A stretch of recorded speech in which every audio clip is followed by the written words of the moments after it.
200 ยูโรทำนี่หลายบอง ให้ลด้วย ถือว่าหลายเบิ้งเด็กปิ้นไหมเลย200 ยูโรถือว่าหลายบอง ก็ไล่ละเนาะขันว่าไล่กันมาแจกของโซเฟียจากนั้นเดียวก็แบ่งครึ่งกันนะเราอ่ะ 200 ยูโรพี่น้องไปกดยืมเพื่อนมาได้กับยืมเพื่อนซ้ำเด้อ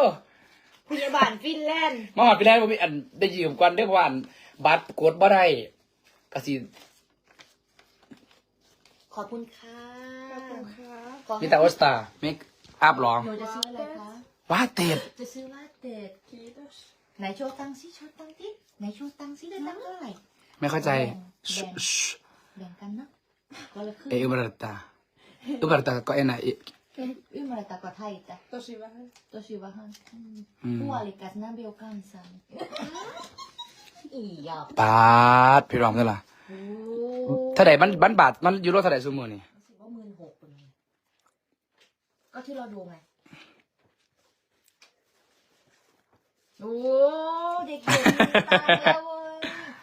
โอสตามิตาอ่อนยาเกวาโอเค mutta hän menee ostaa pate ใช่ไหม mutta tämä säästää แต่ miksi ฉันบอกว่าซื้ออะไรที่มันเป็นประโยชน์นะลูก